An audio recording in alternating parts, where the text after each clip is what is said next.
Hey friends, today we're learning about the Simpsons Biodiversity Index. And if you're taking AP Bio, you need to know how to do this because it's probably going to be on the AP exam. So the formula for Simpsons Diversity Index, you can look with us here on the board.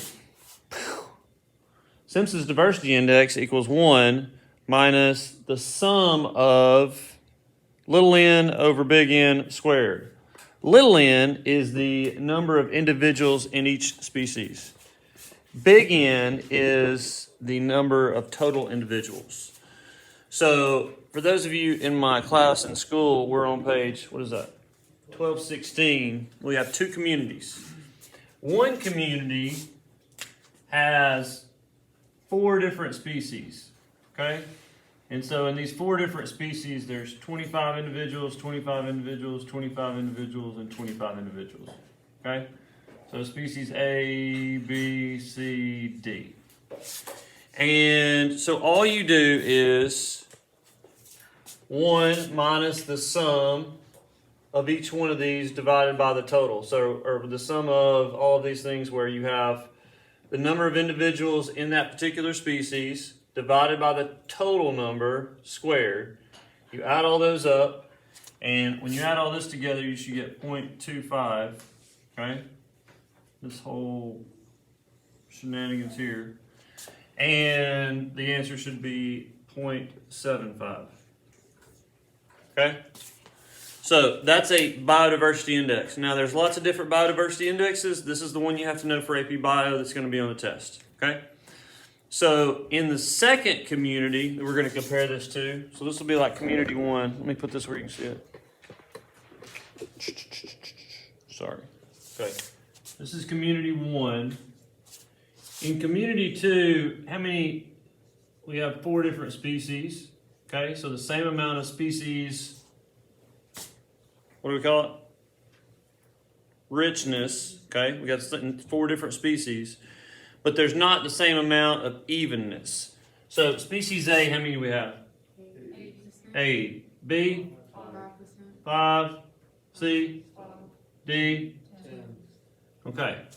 So here's what you need to do. I need you to take this data, okay, and plug it in our formula and see if you can find out the biodiversity index for community 2. Community number 2. Let's do this one together. Here's the formula, remember? So we've got 1 minus 80 over our total number. So we've got 4 different species. In this community, there are 4 species. And so species A, there's 80 of them over the 100 total, which is the big N. And then we add that to 5 over, you got to square this, squared. 5 over 100 squared. 5 over 100 squared plus 10 over 100 squared. Now, you're going to add all those together. And so when you add all of these together, what do you get? 0.655. I made it wrong. What'd you say? 0.765. 0.765. And when you subtract that, what do you get? 235? Is that right? I don't think that's what I got. That's not what I got. 0.375. So I think I got point. Hold on a second. I got 0.7. We're gonna have to write this one out. Let's work this one out together. Pull out my handy calculator here.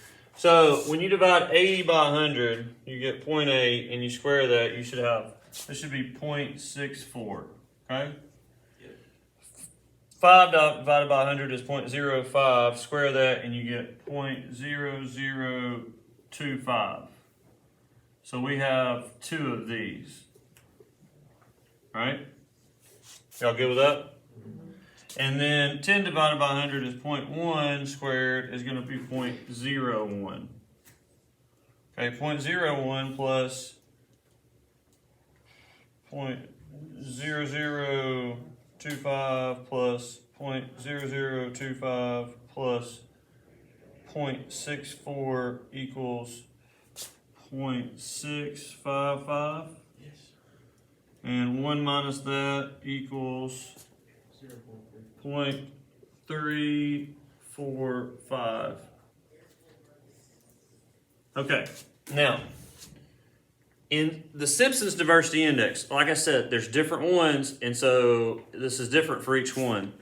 But in the Simpsons Diversity Index, which you need to know for AP Bio, the closer the number is to 1, the more biodiverse it is. So if you look at our two communities, we had the same amount of species richness. We had 4. But obviously, community 1 has much greater species evenness because we had an equal amount of each one. And because of that, our number was much higher. So the biodiversity, just in comparison, is much higher than in community 2. Because like species B and C, we're a couple of lightning strikes or fires away from those trees just going kapoof and being gone, right? So biodiversity is not as high. Higher the number, more biodiverse. Lower the number, less biodiversity. Good hustle.